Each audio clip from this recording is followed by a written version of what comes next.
अस्सलामुअलैकुम। Straight talk में खुश आमदीद। आपके साथ मैं हूं आयशा बख्श। जेल में कैद इमरान खान की एक और कॉल। सियासी कैदियों की रिहाई, 9 मई और 26 नवंबर के वाक़यात की तहकीकात के लिए जुडिशल कमीशन की तश्कील का मुतालबा और मुतालबा न मानने की सूरत में सिविल नाफरमानी की तहरीक और बॉयकॉट मुहिम शुरू करने की धमकी। अडियाला जेल के कैदी इमरान खान ने एक्स पर जारी पैगाम में कहा कि उन्होंने हुकूमत के साथ मुज़ाकरात के लिए 5 रुकनी टीम तश्कील दी है। अगर मुज़ाकरात नाकाम हुए तो हुकूमत को नताइज की जिम्मेदारी उठानी पड़ेगी। ये इक़दाम PTI की फाइनल कॉल की नाकामी के बाद सामने आया है। इमरान खान ने 13 दिसंबर को पेशावर में जलसे का ऐलान किया है ताकि उन शोहदा को खिराज अक़ीदत पेश किया जा सके जो बानी के मुताबिक इस्लामाबाद एहतजाज के दौरान जाँ बहक हुए थे। बानी PTI के मुताबिक इस तहरीक के 2 हिस्से होंगे। पहले हिस्से में वो बैरून मुल्क पाकिस्तानियों से अपील करेंगे कि वो पाकिस्तान पैसा भेजना महदूद कर दें और बॉयकॉट मुहिम चलाएं। दूसरे मरहले में इससे भी आगे जाएंगे। गुज़श्ता हफ्ते इमरान खान अपने आखिरी कार्ड का जिक्र कर रहे थे। क्या ये वही कार्ड है? मीडिया रिपोर्ट्स के मुताबिक इमरान खान की जानिब से ऐलान के फौरी बाद PTI की क़यादत की जानिब से कोई खास रद्द अमल नहीं दिया गया। गालिबन पार्टी रहनुमा परेशान थे कि खान साहब ने फिर क्या कर दिया है। पार्टी ज़राए के मुताबिक क़यादत में एक गिला ये था कि इतना अहम ऐलान बगैर बताए और बिना मुशावरत किया गया। दूसरा, कई रहनुमाओं का मानना था कि सिविल नाफरमानी की जिस तहरीक का इंदिया दिया गया है उस पर अमल दरामद नहीं हो सकता और माजी की तरह सिविल नाफरमानी की ये तहरीक भी नाकाम होगी। ये पहला मौका नहीं है कि इमरान खान ने मुल्क में सिविल नाफरमानी की तहरीक चलाने का ऐलान किया हो। 2014 में 126 दिन तक जारी रहने वाले धरने के दौरान भी इमरान खान ने यह ऐलान किया था और कंटेनर पर अपना बिजली का बिल जला दिया था। अली अमीन गंडापुर ने आज कहा कि सिविल नाफरमानी की तहरीक अभी फाइनल नहीं हुई। बानी PTI से मुलाकात के बाद जब चीजें फाइनल होंगी तो बता देंगे। जबकि उमर अयूब के मुताबिक वो इंसान हो या फरिश्ते सबके साथ मुज़ाकरात के लिए तैयार हैं। अगर मुज़ाकरात नहीं हुए तो सिविल नाफरमानी की तहरीक शुरू करेंगे। दूसरी जानिब वज़ीर आज़म का कहना है कि सिविल नाफरमानी की धमकी देने वालों के नापाक अज़ाइम पूरे नहीं होंगे। ज़राए के मुताबिक विफाकी हुकूमत ने इमरान खान के खिलाफ बड़ी कार्रवाई शुरू करने का उसूली फैसला किया है। इमरान खान पर सोशल मीडिया के जरिए लोगों को रियासत और रियासती इदारों के खिलाफ बगावत पर उकसाने के इल्जामात हैं।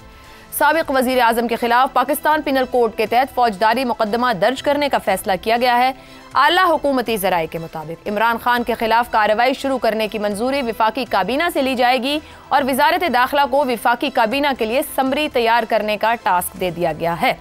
इसी मामले पर गुफ्तगू करेंगे कि आया मुज़ाकरात होंगे, बात मुस्बत अंदाज में आगे बढ़ेगी या जो धमकी दी गई है उस पर अमल पैरा रहेगी PTI। पैनल में हमारे साथ हैं हसन निसार, इफ्तिखार अहमद, शहजाद चौधरी और जैगम खान साहब। प्रोग्राम का सवाल आप सभी के लिए। पाकिस्तान तहरीक इंसाफ एक मरतबा फिर सिविल नाफरमानी के लिए तैयार। हुकूमत का बानी PTI के खिलाफ कार्रवाई का फैसला। बानी PTI को क्या हासिल होगा? हसन निसार साहब, कभी फाइनल कॉल, कभी डू एंड डाई और अब आखिरी कार्ड सिविल नाफरमानी की तहरीक, बगावत करो या बॉयकॉट कर दो सारे मामले का। आपके ख्याल में कोई नतीजा हासिल कर पाएंगे बानी PTI?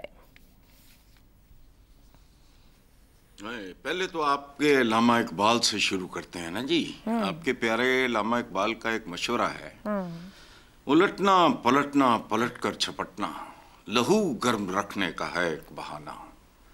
निशाना चूक जाए तब भी लहू गर्म रखने का है एक बहाना। He is keeping his party alive. असल मकसद कुछ और है। खैर, एक और शेर, आज मुझे पता नहीं शेरों का दौरा पड़ा हुआ है तो अल्लामा इकबाल के बाद चलते हैं। एक बहुत ही आलीशान शेर है। देख है दीदाए तर, देख है दीदाए तर, ये तो मेरा चेहरा है। संग कट जाते हैं पानी की जहां धार गिरे। एक एक कतरा जो है ना पत्थर की सिल में सुराख कर देता है। अच्छा, ये शहजाद भाई को बेहतर पता होगा। ये चूंकि इनका एयर फोर्स से ताल्लुक़ रहा है, इसे पैंतरे बदलना कहते हैं। ये एयर फोर्स में भी जहाज़, वो जो भी उसको कहते हैं, मुझे टर्म भूल रही है, वो क्या करते हैं। वो मैदान जंग में क्या होता है, अगर आपने जंगों की तारीख पढ़ी हो, यल्दरम के ख़िलाफ़ जब लॉन्च किया उसने अपना अमीर तैमूर ने, क्या किया था, वो पागल हो गया। उसने कहा किधर गायब हो गया है। अच्छा, आखिरी बात जो आप समझ लें तो बेहतर है कि वो जो घिसा पिटायक है हमारा, everything is fair and love and war, याद रखें हम जैसे गैर मुहज़्ज़ब मुल्कों में ये जो शाम शूम में हो रहा है, ہم جیسے غیر مہذب ملکوں میں اقتدار لو بھی ہے اور وار بھی ہے. بالکل ٹھیک. یہ دونوں کا بلینڈ اور بہت لیتھل کمبینیشن ہوتا ہے.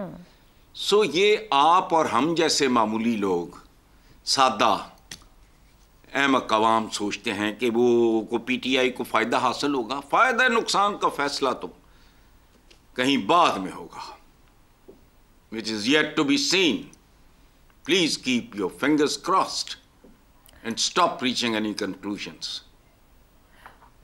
حسن نثار صاحب, آپ نے شروع کیا لہو گرم رکھنا ایک بہانہ سے لے کے everything is fair in love and war. ظاہری بات ہے فائدہ نقصان کس کا ہوگا کوئی نہیں جانتا, لیکن ایٹ اینی کاسٹ آپ کچھ بھی کرنے کو تیار ہیں. مطلب ہے سب کچھ بے معنی ہے, چاہے عوام ہو, حکومت ہو, ریاست ہو, یہ ملک ہو, صرف ایک شخص میٹر کرتا ہے. وہ اپنی کاسٹ کے اوپر کچھ بھی لگا سکتا ہے, وار سکتا ہے. اس ملک کی ساری تاریخ بلکہ عالم اسلام کی تاریخ اٹھا کے دیکھ لو, اس پہ علیحدہ ڈیبیٹ رکھ لو. اس کو یہ کنکلوڈ کر لیں کہ اپنے اسٹیک پہ وہ سب کو کہیں برباد کر سکتے ہیں. بی بات سنیں, نہیں یہ نہیں ہوتا. یہ آپ کی میری مینٹالٹی ہو سکتی ہے, ہم آرڈنری مارٹلز ہیں. یہ اور کہانی ہے بھائی. یہ کیا کہانی؟ جس ہند اور جس ابو سفیان کو معاف کیا حضور نے, قاتل تھے وہ کس کے؟ امیر حمزہ کے. نتیجہ ان کے پوتے نے کیا کیا کربلا میں. یہ جنگ ایسی نہیں, یہ ہم ان زمانوں سے نکلے ہی نہیں ہیں. ٹھیک, یہ یاد رکھنا. پورا عالم اسلام ایک خاص جگہ پہ, خاص پوزیشن, خاص سٹانس. ہم تو وہ لوگ ہیں جنہوں نے علم کو بھی دینی اور دنیاوی میں اکثر کہتا ہوں کہ دنیا میرے پیو نے بنائی ہے. ہر علم دینی علم ہے. اقرا ٹھیک کے ساتھ اقرا بس میرا, اس میں کہیں یہ نہیں لکھا کہ دینی تعلیم. چین جاؤ حصول علم کے لیے, وہاں جا کے دینیات پڑھنی تھی. سو ہمارا کیس ہی اور ہے. عالم اسلام یہاں اگر پہنچا ہے نا آج, جہاں آج کھڑا ہے جی, غزہ سے لے کے شام تک, جی وہ اسی لیے ہے. بس ٹھیک ہو گیا. افتخار صاحب گفتگو کنکلوڈ کرو تو ذاتی اناؤں کی جنگ لگتی ہے جہاں باقی سب بے معنی ہو جاتے ہیں. مگر یہ جو مطالبات رکھ دیے گئے ہیں بانی پی ٹی آئی کی طرف سے, کیا تحریک کا اعلان عمران خان کی دوبارہ مذاکرات شروع کرنے کی کوشش ہے, کاوش ہے؟ کیونکہ وہ کہتے ہیں 5 رکنی بنا دیا ہے, پھر فرشتے ہیں یا انسان ہیں. بس اگر کوئی بات کرنا چاہتا ہے اور کچھ کنکلوڈ کر دو تو ٹھیک ہے, ورنہ سول نافرمانی ہے. ابھی کی ہے ڈھنگ کی بات, بڑی خوشی کی بات ہے. اچھا سوال تو ہے ہی تھا, اب ڈھنگ کی بات آپ نے. بڑی خوشی کی بات ہے کہ وہ اس بات کو تسلیم کرنے کو تیار ہو گئے ہیں کہ کسی سے بھی مذاکرات کی اجازت ہے. ان کے ساتھیوں کو, 5 ساتھیوں کو جو اعلان کیا ہے, خوش قسمت ہیں وہ 5 ساتھی جو کسی سے بھی بات کرنے کی طاقت رکھتے ہیں, اور ان کا نام تاریخ کے اندر جلی حروف میں لکھا جائے گا. وہ سونا کا پانی تو مہنگا ہوتا جا رہا ہے, تو جلی حروف جو ہوتے ہیں وہ جو آرٹیفیشل انٹیلیجنس ہے اس سے بنا کے لکھے جائیں گے. یہ شخص دھمکیاں دے دے کے یہ سمجھتا ہے کہ یہ ریاست کو شکست دے دے گا. تو یہ جو ابھی حسن نثار نے علامہ اقبال کا ایک شعر پڑھا, لپکنا جھپکنا الٹنا پتہ نہیں کیا, اس میں بعض کا یہ ہوتا ہے کہ آدمی اپنی طاقت کھو بیٹھتا ہے, اور گریوٹی کا جو لا ہے اس کو لا کے نیچے زمین کے اوپر پٹک دیتا ہے. اور law of gravity is a very dangerous. Law of gravity کی بات کر رہا ہوں میں. جب آپ آ کے اپنا لوز کرو گے بیلنس تو ٹکراؤ گے آ کے زمین کے ساتھ. یہ کتنی مرتبہ تم یہ کال دو گے, کتنی مرتبہ لوگوں کو اکساؤ گے کہ پاکستان کو توڑنے کے لیے تمہارا ساتھ دیں, تمہارے سے تعاون کریں, پاکستان کو اقتصادی طور پہ اپاہج کرنے کے لیے یہ تم کتنی دفعہ پھر لوگوں سے مطالبہ کرو گے؟ کیا بگاڑا ہے پاکستان نے تمہارا؟ تمہارا جھگڑا کسی شخص فرد کے ساتھ تو ہو سکتا ہے, کسی گروہ کے ساتھ تو ہو سکتا ہے, لیکن جو تمہارے عزائم ہیں اور جو تمہارے مطالبات ہیں اور جو تمہارا نتیجہ اور فلسفہ ہے وہ پاکستان کو نقصان پہنچا رہا ہے. پاکستان کے اندر نفرتیں انسانوں کے درمیان بڑھتی جا رہی ہیں. ہر آنے والے دن میں تمہارا اس قسم کا جو نعرہ ہے تمہارے ساتھیوں کے لیے طاقت کی وجہ بنتا ہے اور ان کے مخالفین کے لیے دشمنی کی وجہ بنتا ہے. اب تو یہ مطالبات بھی ہونے لگے ہیں سوشل میڈیا پہ کہ مخالفوں کو قتل کر دو. نہ کرو ایسا, اس سے کچھ نہیں ملے گا. بات کرو جمہوریت کی, پارلیمنٹ کے اندر, on the floor of the house, پتہ لگے کہ کیا آپ چاہتے ہو. اور آپ بھی جو چاہتے ہو کہ آپ کے قیدیوں کی رہائی کی جائے, میں کہتا ہوں قیدیوں کی رہائی ہونی چاہیے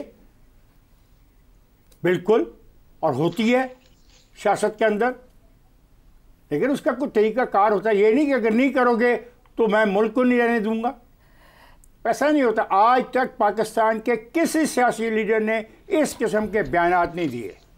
اور ایک اور بھی آپ کے ساتھ دوست شامل ہو گیا ہے انہی کے علاقے کا. یہ مناسب نہیں ہے. میں محنت کرتا ہوں. جی افتخار صاحب, آپ نے 5 رکنی کمیٹی کی بات کی اور اپریشیٹ کیا کہ مذاکرات کیے جائے اور بات چیت, مگر جہاں 5 رکنی کمیٹی کی جب اناؤنس کیا وہیں پر یہ بھی تحریک کی بات کی گئی اور بہت سے لوگ نہیں جانتے. تو جن کو آپ اناؤنس کر رہے ہیں وہ کس اختیار کے ساتھ ہوں گے؟ یہ مذاکرات پارلیمنٹ میں ہوں یا کہیں اور بھی ہوں گے؟ اور فیصلہ ساز ایک ہی شخص ہے تو بے معنی ہے یہ 5 لوگوں کا ہونا.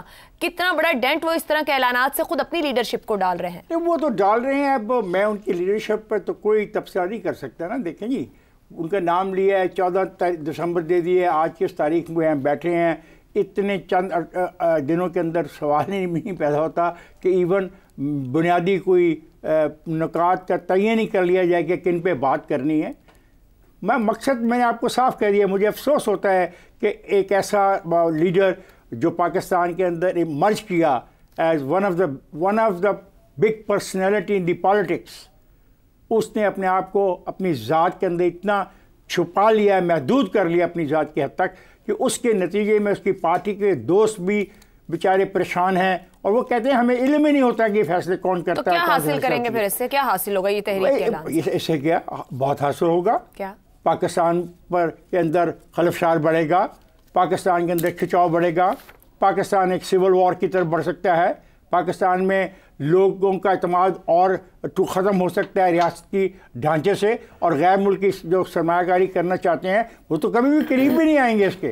وہ کہیں گے ہم ایک ایسی ریاست کی طرف کیوں جائیں جس ریاست کے اندر یہ فیصلہ نہیں ہو پا رہا کہ پاور کسی جیل میں بیٹھے ہوئے آدمی کے پاس ہے یا پاور پارلیمنٹ کے پاس ہے. ٹھیک ہو گیا. اس سے پہلے بھی عمران خان کی جانب سے 14 میں بھی سول نافرمانی کی کال دی گئی تھی اور اپنا انہوں نے ایک بل جلایا تھا جبکہ گھر پہ بجلی کے مزے لیتے تھے. زیغم خان صاحب, کیا سمجھتے ہیں اس کال سے کچھ حاصل کر پائیں گے؟ مگر ایک ساتھ بات یاد رکھنے کی ہے کہ ترکی میں فوجی بغاوت ناکام ہو تو عمران خان مثالیں دیتے ہیں, شری لنکا میں دیوالیہ ہونے لگے تو پاکستان میں دیوالیہ دیکھنا چاہتے ہیں, بنگلہ دیش میں انقلاب آیا تو ان کو ویسا انقلاب یہاں چاہیے تھا, جنوبی کوریا میں مارشل لا کی بات گئی تو وہ ویسی, مطلب دنیا جہان میں کہیں کچھ الٹ پلٹ, کچھ تہلکا مچ رہا ہو, کچھ بربادی ہو رہی ہو, وہ اس کا ایک صورتحال یہاں سامنے دیکھنا چاہتے ہیں. خود فیسینیٹ کرتے ہیں ایسی باتوں کو, دباؤ اور خوف پھیلانے کی کوشش کرتے ہیں ایسی باتوں سے. اس سے کچھ حاصل ہو سکتا ہے؟ دیکھیے عائشہ, سب سے پہلے تو آپ یہ دیکھیے کہ پاکستان خود ایک سول نافرمانی والا ملک ہے. سینکڑوں ارب روپے کے لوگ جو ٹیکس نہیں دیتے وہ ایک سول نافرمانی ہے. اور صرف یہ نہیں کہ ٹیکس نہیں دیتے, کھلم کھلا کہتے ہیں کہ نہیں دیں گے ٹیکس, کر لو جو کرنا ہے. سڑکوں پہ آ جاتے ہیں. دکاندار کتنا ٹیکس دیتے ہیں جنہوں نے سینکڑوں ارب, 1000 ارب سے زیادہ کا ٹیکس بنتا ہے. جہاں پہ لوگ بجلی چوری کرتے ہیں, گیس چوری کرتے ہیں, کہتے ہیں بل نہیں دیں گے, مظاہرے کرتے ہیں جب کوئی بل لینے کی کوشش کرتا ہے, پٹائیاں لگاتے ہیں ان لوگوں کی جو کنیکشن ڈسکنیکٹ کرنے آتے ہیں یا پیسے لینے آتے ہیں. تو سول ڈس اوبیڈینس پاکستان میں ایک نارم بن چکا ہے. اور عمران خان کی سیاست کی یہ ایک ڈیفالٹ پوزیشن ہے. صرف وہ پیریڈ 3 سال 7 ماہ جب وہ حکومت میں تھے, اگست 2018 سے لے کر اپریل 2022 تک, اس وقت وہ سول نافرمانی نہیں کر رہے تھے. اس کے علاوہ 2014 سے اب تک وہ مسلسل سول نافرمانی کو ٹھیک سمجھتے ہیں, کرتے ہیں, کیونکہ وہ کہتے ہیں کہ انہوں نے انقلاب لانا ہے, انقلابی سیاست کرنی ہے, اس سسٹم کو الٹنا ہے. اور اس سسٹم کو اگر الٹنا ہے تو پھر وہ کیسے سول فرما برداری کر سکتے ہیں؟ جو آپ نے حوالہ دیا 2014 کا, جب انہوں نے کال دی تھی, بل جلایا تھا, انہوں نے اور بھی بہت کچھ اس وقت کیا تھا. انہوں نے تھانے جا کر زبردستی اپنے لوگوں کو بھی چھڑوایا تھا. انہوں نے یہ بھی کہا تھا جو پولیس والا گڑبڑ کرے گا ان کو میں طالبان کو پکڑا دوں گا. اور یہ افغان طالبان کی بات نہیں کر رہے تھے, ٹی ٹی پی کی بات کر رہے تھے. انہیں اس وقت اشتہاری بھی ڈکلیئر کیا گیا تھا اور وہ بطور اشتہاری کے جا کر بیٹھتے تھے سپریم کورٹ کی کاروائی میں. سپریم کورٹ کے کسی جج نے نہیں کہا تھا کہ جناب آپ اشتہاری ملزم ہیں, کس طریقے سے کورٹ میں آ کر بیٹھ گئے. تو وہ دور تھا جب وہ اچھی سول نافرمانی کر رہے تھے, ان سے کوئی نہیں پوچھ سکتا تھا, کوئی انتظامیہ کو حکومت ہاتھ نہیں لگا سکتی تھی. ایک ایس پی کی ہڈیاں توڑ دی گئیں جس نے گڑبڑ کرنے کی کوشش کی. تو پاکستان میں اچھی سول نافرمانی بھی ہوتی ہے, بری سول نافرمانی بھی ہوتی ہے. زیغم صاحب قطع کلامی کی معذرت, سول نافرمانی سے پہلے آپ نے ایک بات کی ان کی ڈیفالٹ پوزیشن کی, یعنی کہ ان کی انقلابی سیاست کی. یہ کیسی انقلابی سیاست ہے کہ آپ حکومت میں ہیں تو انقلاب سو جاتا ہے, مگر اگر آپ حکومت میں نہ ہوں تو یہ انقلاب اتنی شدت سے جاگتا ہے کہ آپ کچھ چلنے نہیں دیتے. تو یہ انقلابی سیاست کے بھی فیز آتے ہیں ان کے اوپر, پھر ڈیفالٹ پوزیشن تو نہ ہوئی, یہ تو مطلب اور مفاد کی پوزیشن ہوئی. آپ کہہ سکتی ہیں کہ دیکھیں جب وہ اپوزیشن میں ہوتے ہیں تو اس وقت وہ ایک انارکسٹ ہوتے ہیں. یہ ان کی سیاست کا ایک افسوسناک پہلو ہے کہ وہ ریولوشنری سے زیادہ اینرکسٹ ہیں. ایک انارکی کی سیاست وہ کرتے ہیں, کیونکہ جب حکومت میں آئے تو ہم نے نہیں دیکھا کہ انہوں نے کوئی انقلابی قدم اٹھائے ہوں, انہوں نے کوئی ایسی تبدیلیاں لائے ہوں جس کو آپ انقلابی تبدیلیاں کہہ سکیں. وہ جو سسٹم 75 سال سے چل رہا تھا, حکومت میں آ کے انہوں نے مضبوط ہی کیا. آج جن کے خلاف لڑ رہے ہیں ان کو پاکستان کی تاریخ میں سب سے زیادہ طاقتور بنانے والے شخص وہی ہیں. پاکستان کی پارلیمنٹ ایک لو رینکنگ افسر کے حوالے انہوں نے خود کی. تو سر پھر ان کی سیاست کو انقلابی سیاست تو نہیں کہہ سکتے, زیغم صاحب کیا کہیں گے؟ جی میں تو نہیں سمجھتا, میں تو اس کو ایک پالیٹکس آف کنوینئنس سمجھتا ہوں. میں تو یہ سمجھتا ہوں کہ وہ ڈیماگوگ ہیں. ان کی سیاست ایک ڈیماگوگ کی سیاست ہے, پاپولزم کی سیاست ہے, اور اس پاپولزم کی سیاست کے لیے وہ جو نیریٹو یوز کرتے ہیں وہ مزاحمت کا نیریٹو ہے. لیکن وہ مزاحمت کا جو نیریٹو تھا وہ صرف مزاحمت کا نیریٹو نہیں رہا, بدقسمتی سے وہ تصادم کی طرف چلا گیا. 9 مئی کو جو ہوا کہ وہ مزاحمت کا نیریٹو تصادم پر منتج ہوا, جس کی وجہ سے وہ مسائل پیدا ہوئے جو ابھی تک چل رہے ہیں, اور وہ بلو بیک آیا جس کو وہ آج تک فیس کر رہے ہیں. اب آپ دیکھیے کہ جی میں یہ عرض کر رہا تھا کہ آپ دیکھیے کہ انہوں نے جو پختونخوا سے 2 جلوس یا آپ کیا کہیں گے 2 جو ریلیز لائی ہیں, جو انہوں نے کوشش کیا 2 دھرنوں کی, اس کی وجہ سے 4 اکتوبر اور 24 نومبر کو انہوں نے اس پوزیشن کو مزید خراب کر دیا ہے, کیونکہ ان جلوسوں میں طاقت کا استعمال کیا گیا, اور جس طریقے سے پھر حکومت نے طاقت کا استعمال کیا اس میں ایک اور افسوسناک چیپٹر کا اضافہ ہو گیا. ایک بدقسمتی کی بات ہے. میرے خیال ہے پاکستان کی اتنی بڑی سیاسی جماعت کو جو گورنمنٹ ان ویٹنگ ہے, جو الیکشن صحیح ہوتے تو شاید حکومت میں ہوتی, وہ اس طرح کی کال دے کہ ریمیٹنسز مت بھیجو.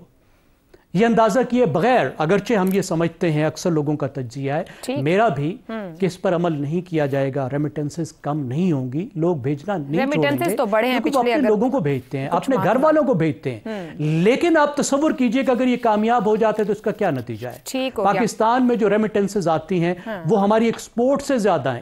اس کا مطلب ہے ڈیفالٹ.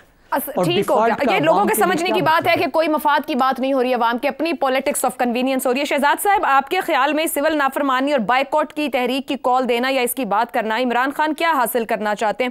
اب کی بار تو کال بھی پشاور تک محدود ہو گئی ہے کہ اب جو اکٹھ ہوگا, جو جلسہ ہوگا وہ پشاور کے اندر ہی ہوگا, کہاں سنجانی اسلام آباد سے پیچھے نہیں ٹھہرتے تھے. تو آپ کے خیال میں اس طرح کی کال سوچ سمجھ کر مشاورت کے ساتھ ہے, بنا مشاورت کے ہے, ریزلٹ اورینٹڈ ہوگی, کیا حاصل کریں گے؟ نہیں, مطلب یہ جو پشاور کا جلسہ ہے یہ سول نافرمانی کا حصہ تو نہیں ہے نا, یہ تو ایک سیاسی حق ہے ان کا, یا مطلب اس کو بھی ہم سول نافرمانی میں نہیں, سول نافرمانی تو نہیں, ابھی تو وہ خیر کہہ رہے ہیں کہ جو جانے گئی ہیں ان کے لیے وہ کریں گے, لیکن ایک ظاہری بات ہے جلسہ کہیں بھی ہو, پولیٹیکل پارٹی کا تو پاور شو ہوتا ہے, وہاں ان کی حکومت ہے تو زیادہ مؤثر طور کر سکتے ہیں. بالکل ٹھیک ہے, اور ان کا حق بھی ہے, اور ان کو کرنا چاہیے اگر وہ کرنا چاہتے ہیں تو کوئی حرج نہیں ہے. اچھا عائشہ, آپ کا جو سوال ہے نا, آپ کی پریشانی اور جو فکر ہے بالکل بجا ہے, لیکن میرا صرف آپ سے ایک گزارش ہے کہ مجھے وطن عزیز کے اندر کہیں پہ سول فرمانی پہلے بتا دیں کہ ہمارے ہاں سول فرمانی کہاں ہوتی ہے, تاکہ پھر ہم نافرمانی کی فکر شروع کر دیں. बहुत सारी चीज़ें गिनवा दी आपको ज़ैगम साहब ने, बिजली के बिलों से लेके रेमिटेंस से, टैक्सेस से, मैं आपको कुछ और चीज़ें ऐड कर देता हूँ, सड़कों के ऊपर ट्रैफिक लाइट पर रुकने से, समाजी यानी जहाँ पर समाज को तकलीफ ना हो ऐसे कवानीन बनाए जाते हैं हमारे रहने सहने के लिए, मुआशरे के लिए, जिसमें जब आप उनको फॉलो करें तो आपके जो साथी, आपके समाज है, मईशत चलती है, बाकी मामला चलते हैं, उसको तकलीफ ना हो। तो वो है सिविल नाफरमानी, समाजी नाफरमानी के ऐसे मामला कवानीन को तोड़ना। मुझे बताइए क्या ये कितनी दफ़ा हुआ है कि आप जाना चाह रही हैं अपने काम के लिए या घर से बाहर और आपका रास्ता रोक दिया गया हो क्योंकि कोई वजीर साहब कोई 7-8 गाड़ियां लेके वहां से गुजर रहे हैं, या कोई और नाका लगा हुआ है, या पुलिस ने कुछ और कर दिया है, या किसी ने रूट लगा दिया। आप कितनी मरतबा हुआ है कि जो पब्लिक स्पेस है, जो सड़क है, इसके ऊपर लोग आके कब्जा कर लेते हैं और कब्जा करके दरमियान में बैठ जाते हैं। ये कितनी दफ़ा हुआ है कि आपके घर के बाहर कंटेनर लगे हैं, आप घर से बाहर निकल के सड़क इस्तेमाल नहीं कर सकते, जो पब्लिक स्पेस है। क्या ये रियासत भी कभी करती है कंटेनरों के साथ? अगर करती है तो फिर मेरा ख्याल है नाफरमानी तो उधर से स्टार्ट हुई है। नाफरमानी उस दिन होगी जिस दिन लोग बिजली का बिल नहीं देंगे और टैक्स नहीं देंगे। वो नाफरमानी की असल डेफिनेशन रूह वो है। अच्छा, अब मुझे बताइए, नाफरमानी आइन के अंदर जो अहकामात हैं उनको ना फॉलो करना नाफरमानी है या नहीं है? बिल्कुल होनी चाहिए। आइन के अंदर जो अहकामात हैं, जो अदालतों के, सुपीरियर अदालतों के अहकामात हैं, उनको ना फॉलो करना ये नाफरमानी होगी। ये तो एक बहुत बड़े दर्जे की नाफरमानी होगी। तो जब हम इतने बड़े बड़े दर्जों की नाफरमानी भूल जाते हैं तो इस तरह की नाफरमानी का जहां जिक्र होता है एक शख्सियत के साथ लगा के हम उसके साथ इतना बड़ा एक बाबेल, मुझे नहीं मालूम कि कोई इस तरह की कॉल अभी आई है या नहीं आई है और इस कॉल का मतलब क्या होगा, लेकिन हमने अपने अपने तौर पे ऐसे ऐसे मतालिब कर लिए, ऐसी ऐसी चीजें घड़ ली जहां पर कि हम बागी और बगावत और क्या क्या मामला कॉल के लिए टाइम ले रहे हैं कि अगर हमारे मुतालिबात कामयाब ना हुए या मुज़ाकरात ना हुए तो हम इस तरफ जाएंगे, मगर हुकूमत भी रिएक्शन के लिए तैयार बैठी। Just to clear the point, 40% आपके बिजली के बिलों के अंदर वो नाफरमानी है जो कि लोग बिल नहीं देते। मैं और आप जो बिल देते हैं हम 40% लोगों का हिस्सा डाल रहे हैं। शहजाद साहब, लेकिन सवाल यहाँ आता है कि पॉजिटिविटी की तरवीज करनी चाहिए नेगेटिविटी की। एक बड़ा लीडर एक बड़ी जमात के प्लेटफॉर्म से, और सोशल मीडिया भी हमें पता है कि किस तरीके से सोशल मीडिया बयानियां बनाता है। पॉजिटिविटी जी पॉजिटिव उससे आनी चाहिए जिसके पास इख्तियार है। बिल्कुल दुरुस्त। जिसके पास इख्तियार नहीं है, मुझे पॉजिटिविटी की तवक्को तो रख सकता हूँ, वो ना करे तो मुझे उससे गिला नहीं है, लेकिन मुझे गिला उससे जिसके पास इख्तियार है और वो पॉजिटिविटी नहीं लेके आता। ये जंग का माहौल कैसे पैदा होता है, हमने पहले भी मैंने जिक्र किया, दो अतराफ से दोनों हाथ टकराते हैं तो जंग की कैफियत पैदा होती है। हुकूमतें जंगें करती हैं? नहीं कर सकती। जहां हुकूमतें जंगें सिर्फ दुश्मनों के खिलाफ करती हैं। हम दुश्मन कब से हमने एक दूसरे को बना लिया?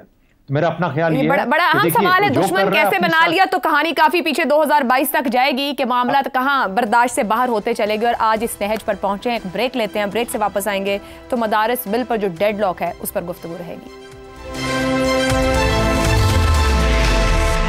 प्रोग्राम में एक बार फिर खुशामदीद। अगस्त 2019 में उस वक्त के वजीर तालीम शफकत महमूद और इत्तेहाद तंजीमातुल मदारिस के सरबराहान के दरमियान मदारिस की रजिस्ट्रेशन का मुआहिदा तय पाया। उस मुआहिदे के तहत मुल्क के तमाम दीनी मदारिस खुद को वजारत तालीम के साथ रजिस्टर करवाने के पाबंद। रजिस्ट्रेशन ना कराने वाले मदारिस को बंद कर दिया जाएगा। मदारिस बैंकों में अकाउंट खोलने के भी पाबंद होंगे। मुआहिदे के तहत यकसा निसाब के अहदाफ भी तय किए गए। मुआहिदे के तहत directorate general of religious education का क़याम अमल में लाया गया जो दीनी मदारिस को रेगुलेट करेगा। DGRE के तहत 18,000 से ज्यादा दीनी मदारिस के लाखों तलबा और तालिबात की रजिस्ट्रेशन हो चुकी है। मगर अक्टूबर 2024 में मौलाना फजलुर रहमान ने हुकूमत की मदद से सोसाइटीज एक्ट में तरमीम का बिल कौमी असम्बली और सेनेट से मंजूर करवा लिया। इस तरमीमी बिल के मुताबिक रजिस्ट्रेशन का अमल DGRE नहीं बल्कि सोसाइटीज एक्ट के तहत होना चाहिए। हुकूमती मौक़िफ़ के मुताबिक तालीम सूबाई मामला है, लिहाजा सदर मुमलिकत ने तकनीकी वजूहात की बुनियाद पर बिल पर एतराज़ आयद करते हुए पार्लियामेंट को वापस भिजवा दिया है। मुतादिद डेडलाइंस के बावजूद बिल की मंजूरी न होने पर मौलाना फजलुर रहमान ने खफगी का इजहार करते हुए कहा है कि हम किसी सूरत दीनी मदारिस में सरकारी मुदाखलत तस्लीम नहीं करेंगे। मदारिस आज़ाद हैसियत से काम करेंगे, रियासत से तसादुम नहीं चाहते, मगर हम अपने मदारिस की आज़ादी की जंग लड़ रहे हैं। उलमा को तकसीम करने की साजिश की जा रही है। FATF, IMF, मगरिब और अमरीका मदारिस को कंट्रोल करना चाहते हैं। 17 दिसंबर को मुशावरती इजलास के बाद मुत्तफ़क़ा लाहे अमल का ऐलान करेंगे। मौलाना फजलुर रहमान ने एहतजाज की कॉल का इंदिया देते हुए कहा कि इस्लामाबाद की कॉल दी तो आप हमारा रास्ता नहीं रोक सकोगे, धमकियां मत दो, हम भागने और वापस आने वाले नहीं। जब सेनेट और कौमी असेंबली ने मदारिस बिल की मंजूरी दे दी तो सदर ने दस्तखत क्यों नहीं किए? क्या ये फ्रॉड और धोखा नहीं? दूसरी तरफ इस्लामाबाद में मदारिस की रजिस्ट्रेशन और इस्लाहात से मुताल्लिक उलमा इजलास में मौलाना के मौक़िफ़ के बिल्कुल बरअक्स बात की गई है। मुत्तफ़िक़ा करारदाद के मुताबिक मदारिस का मौजूदा निज़ाम बरकरार रखते हुए मदारिस को वज़ारत तालीम से ही मुंसलिक रखने का मुतालबा किया गया है। ये सारी सूरत हाल बहुत से सवालात को जन्म देती है। DGRE 5 साल से काम कर रहा है, मौलाना फजलुर रहमान को आज ही क्यों इस निज़ाम से इख्तिलाफ हुआ है? 2019 के मुआहदे पर मौलाना के अकाबरीन मुफ्ती तक़ी उस्मानी के दस्तखत मौजूद हैं, तो फिर मौलाना को एतराज़ क्यों है? जब मुल्क के तमाम स्कूल, कॉलेजेस, यूनिवर्सिटीज़ महकमा तालीम से रजिस्टर्ड हैं, तो फिर मौलाना वज़ारत तालीम की बजाय वज़ारत सनत के साथ क्यों मुंसलिक होना चाहते हैं? इसी पर पैनल की राय आपके सामने रखेंगे। सवाल इस तरह से, मदारिस बिल पर डेडलॉक बरकरार, हुकूमत और मौलाना में कशमकश, फरीकैन का एक दूसरे पर मामले को सियासी रंग देने का इल्ज़ाम, तालीम पर सियासत कौन कर रहा है? ज़ैगम साहब। ये तालीम पर सियासत तो हमेशा ही होती है और तालीम को और तालीमी इदारों को तो हमेशा सियासत के लिए इस्तेमाल किया जाता है। आप देखिए कि जिस यकसा निज़ाम तालीम का गुलगुला था उसके तहत पाकिस्तान के तमाम सरकारी स्कूलों को मजहबी मदारिस में बदल दिया गया है, लेकिन किसी मजहबी मदरसे को ये स्कूल में नहीं बदल सके। कितने अफसोस की बात है कि 77 साल में वो मजहबी मदारिस जहाँ इस वक्त कम से कम 40 लाख बच्चा पढ़ता है और अब तक करोड़ों बच्चे तालीम हासिल कर चुके हैं, उसके बारे में हुकूमत ये फैसला नहीं कर सकी कि उसकी ओवरसाइट कैसे करनी है। वहाँ के बच्चों की बेहतरी के लिए, फलाह के लिए हुकूमत निगरानी कैसे करेगी और मदद कैसे फराहम करेगी? इसलिए कि ये माशरे के गरीब तरीन बच्चे हैं, इसमें यतीम बच्चे भी होते हैं, इनमें माजूर बच्चे भी होते हैं, और इन मदारिस की बड़ी मेहरबानी है कि इन लाखों, इन मिलियंस जो बच्चे हैं, इनको वो खाना भी देते हैं, इनको रिहाइश भी देते हैं, तालीम भी देते हैं, इसलिए कि हुकूमत इन बच्चों को कुछ नहीं करती। हुकूमत के पास कोई ऐसा सोशल प्रोटेक्शन का इंतज़ाम नहीं है कि इस तरह के बच्चों को वो रिहाइश के साथ तालीम दे सके। सही। अब आपने बताया कि 2019 में एक मुआहदा हुआ जिसमें तमाम तंजीमात शामिल थी कि तालीम के तहत महकमा तालीम के अंडर वो रजिस्टर होंगे, और 18,400 मदारिस रजिस्टर हो चुके हैं, बिल्कुल, जिनमें कोई 22 लाख बच्चा पढ़ता है। हुकूमत इतना कुछ कर चुकी है उस वक्त से अब तक। तो फिर क्या हुआ? फिर हुई 26वीं तरमीम, और 26वीं तरमीम के लिए जब वोट मांगा तो मौलाना ने कहा कि ये काम छोड़ो, अब सोसाइटी एक्ट के तहत हमें रजिस्टर करो, जो 1860 का कानून है और एनजीओज को रजिस्टर करने के लिए इस्तेमाल होता रहा, और एनजीओज को रजिस्टर करने का भी एक बुरा कानून है। आज अब कोई एनजीओ सोसाइटी एक्ट में जाकर रजिस्टर नहीं कर सकते, वो सोसाइटी एक्ट को अब नहीं मानते। अब वो आप कहते हैं दूसरे कानून के तहत जाएं। ठीक, गवर्नमेंट अपना कानून ले आई। मौलाना को खुश करने के लिए जो कानून बनाया गया वो प्राइवेट मेंबर बिल नहीं था, वो JUI के मेंबर ने पेश नहीं किया, वो हुकूमत पाकिस्तान का बिल था और पार्लियामेंट से मंजूर करा लिया गया। अब सदर की जो असेंट होती है, जो सिर्फ एक रिवायती कार्रवाई होती है, वहां से वापस आ गया, और सदर ने सिर्फ एक ठप्पा लगाना होता है। आईनी तौर पर सदर उसको रोक ही नहीं सकते, 10 दिन रोक सकते हैं, वापस भेज सकते हैं, वापस भेजे तो फिर पार्लियामान मंजूर कर सकती है। और अब हुकूमत को ख्याल है कि ओहो ये तो कोई गलती हो गई है। अब मसला ये कि मौलाना तो नहीं मानेंगे, मौलाना तो इसको फ्रॉड समझेंगे कि उनसे वोट भी ले लिए, आईनी तरमीम भी करा ली, और बदले में जो देना था उस पर फ्रॉड कर दिया। ठीक हो गया, हुकूमत की तरफ से गैर संजीदगी इतने अहम मामले। आप ये देखिए, आखिरी बात आयशा, ये देखिए कि पाकिस्तान में कानून कैसे बनते हैं, कितना बैंक रप्ट हमारा सिस्टम है, बैंक रप्ट हमारी अशराफिया है, किस तरह छोटे छोटे फायदे के लिए बड़े बड़े गलत काम किए जाते हैं। ठीक हो गया। ٹھیک ہے شہزاد صاحب، مولانا صاحب کہتے ہیں کہ مدارس آزاد ہو، مداخلت تسلیم نہیں، یعنی کہ 2019 کے معاہدہ نہیں، یہ جو ابھی آپ نے کمٹمنٹ کی 2024 میں 26ویں ترمیم میں، اس پر واپس آنا پڑے گا۔ آج علماء کانفرنس اسلام آباد میں علماء مشائخ جو موجود ہیں انہوں نے اپنا ایک اعلامیہ اور متفقہ قرارداد منظور کی۔ وہ کہتے ہیں کہ وزارت تعلیم سے ہی منسلک رکھا جائے اور جو سٹیٹس ہے اسی کے اوپر بڑھا جائے، اسے بدلا نہ جائے۔ اب کس کا موقف درست سمجھا جائے، کدھر بڑھنے کی ضرورت ہے in the larger interest of the society اور مدرساز اور بچوں کو دیکھا جائے تو؟ 2019 میں جو انہوں نے معاہدہ کیا تھا وہ تو حکومت کے ساتھ کیا تھا نا، حکومت وقت کے ساتھ کیا تھا، اور جو 26ویں ترمیم کے ساتھ جو معاہدہ کیا یہ کسی کچھ اشخاص کے ساتھ یا کسی پارٹی کے ساتھ کیا ہوگا، تو فوقیت تو حکومت رکھے گی نا، حکومت وقت جو بھی ہوگی، حکومت پاکستان فوقیت رکھے گی۔ یہ جو کچھ وقت ہے یا کچھ لوگ ہیں یا کچھ اشخاص ہیں یا کوئی پولیٹیکل پارٹی ہے جس کے ساتھ کوئی ان کا معاہدہ ہوا ہے، وہ تو غالباً نہیں ہو سکتا، اس لیے وہ قوانین کو اوور رول نہیں کر سکتے، وہ آئین کو اوور رول نہیں کر سکتے، تو اس لیے جو چیز پاس ہوئی ہے اس کو اسی طریقے سے ماننا چاہیے۔ اس سے ثابت کیا ہوتا ہے؟ اس سے ثابت یہ ہوتا ہے کہ جس کے پاس جو طاقت ہے وہ اس کو اختیار کے طور پہ استعمال کرتا ہے۔ تو مولانا کے پاس یہ طاقت ہے مدرسوں کی جس کو وہ استعمال کر رہے ہیں، یہی انارکی کی بیسک بنیادی ڈیفینیشن ہے۔ وہ جو پہلا سوال تھا نا نافرمانی، نافرمانی کا ایک عکس یہ بھی ہے، یہ بھی ایک عکس ہے، میں نہیں مانوں گا، میں اپنی طاقت کو استعمال کروں گا۔ اس سے آتی ہے انارکی معاشرے کے اندر۔ ہم انارکسٹ ہو چکے ہیں اور یہ سمجھنے سوچنے کی بات ہے۔ ہم صرف ایک شخص کو سامنے رکھ کے بات کرتے ہیں نا، یہ چھوٹے چھوٹے اور ہیوج یہ جو ہمارے ارد گرد گھومے ہوئے بیٹھے ہوئے لوگ ہیں۔ وجہ کیا ہے؟ فنڈنگ جو آتی ہے میں اس کا حساب نہیں دینا چاہتا۔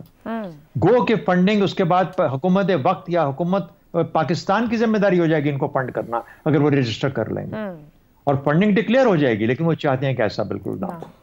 تو میرے ہاتھ میں یہ طاقت ہے، میں اس کو استعمال کروں گا، اور 38,000 مدرسوں میں سے 18,000 ہو چکے۔ انہوں نے کہا میں حکومت کا کسی قسم کی مداخلت برداشت نہیں کروں گا، آزاد رکھنا چاہتے ہیں ہم اپنے مدرسوں کو حکومتی مداخلت سے۔ ہم یہاں پہ کون کس چیز کو آزاد رکھنا چاہتا ہے حکومتی مداخلت سے؟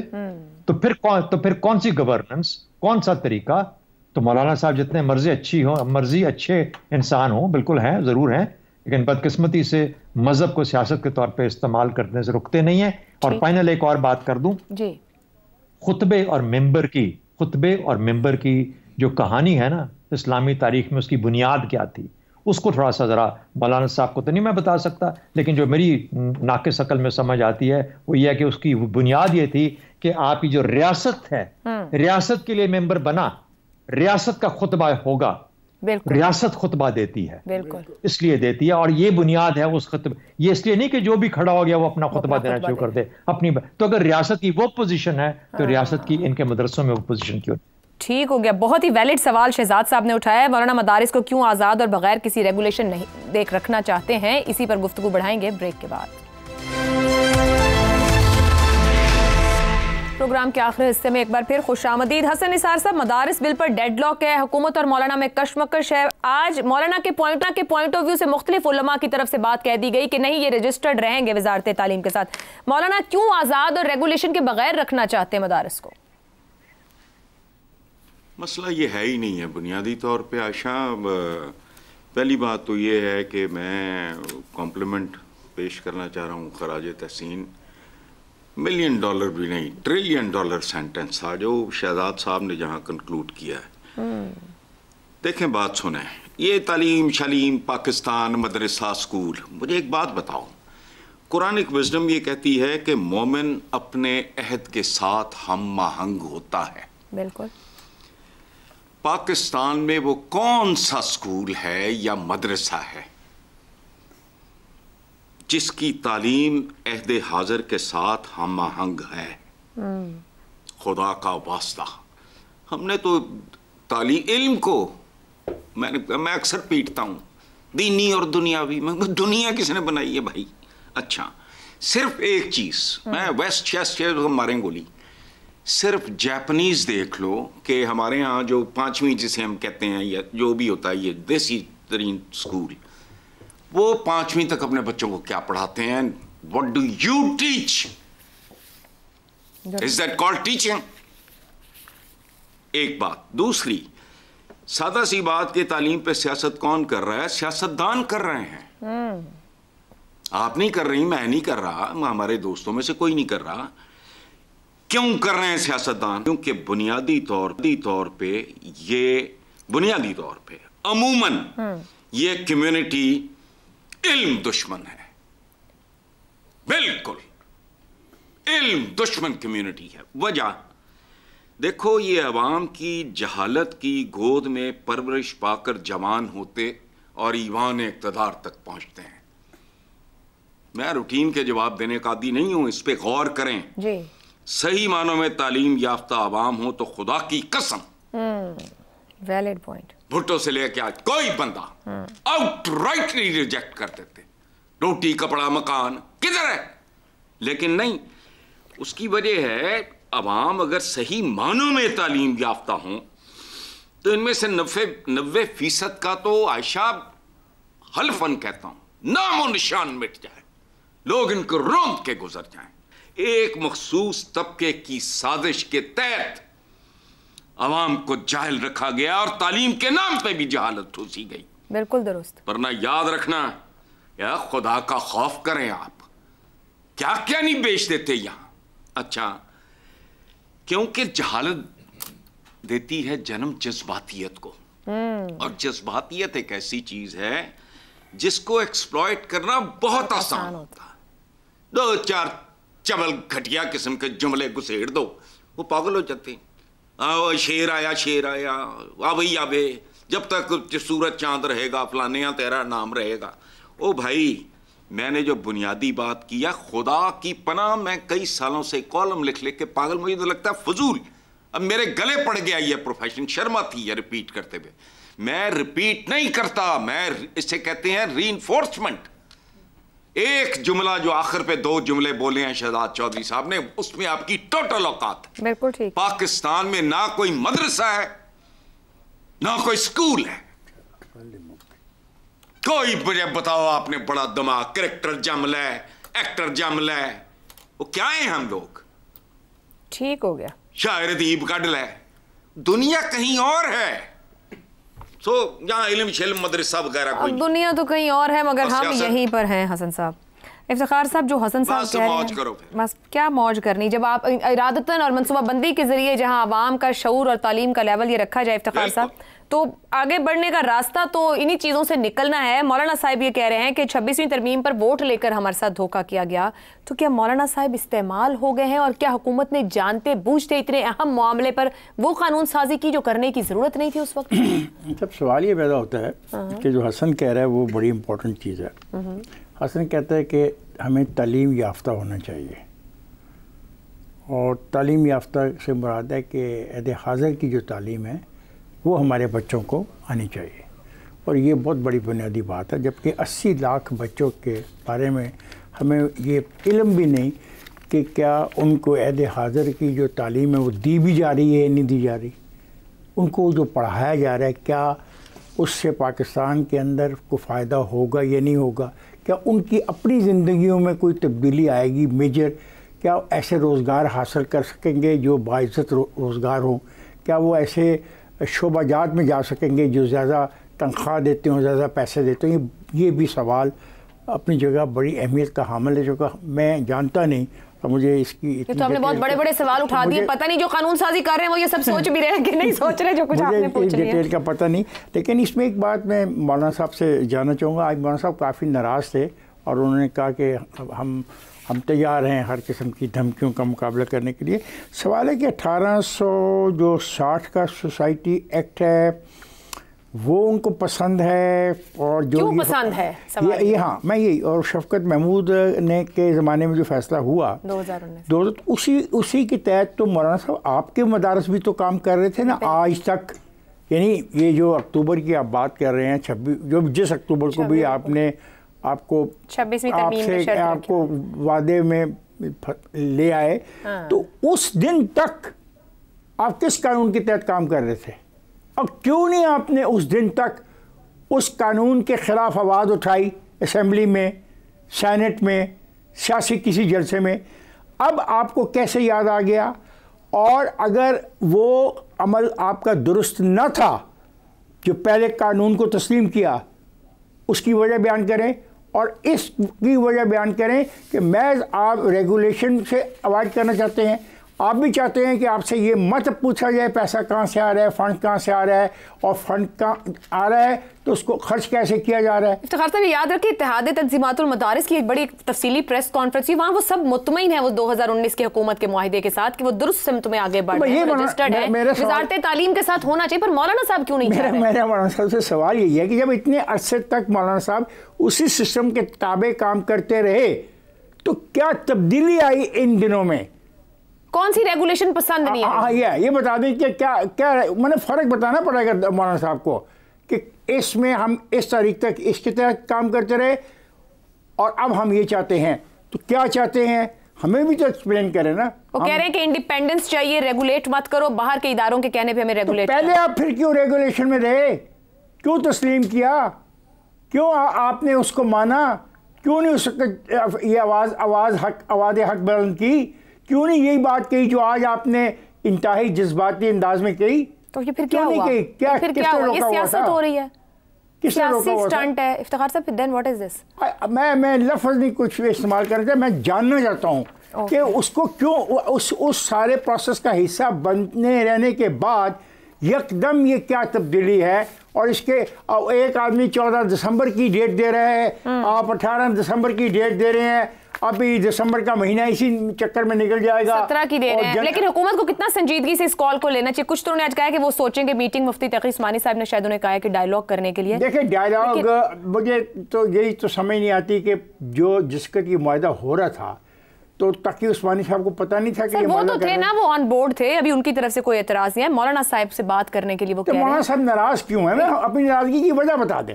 बता तो रहे हैं क्या वजह बताइए? कोई रेगुलेशन नहीं चाहिए जो रेगुलेशन है वजारत तालीम के साथ। तो मेरे दोस्त, मेरा फिर सवाल है कि पहले जो मदरसे उनके थे क्या वजारत तालीम के ताबे नहीं थे ना? थे, तो अब क्या हुआ?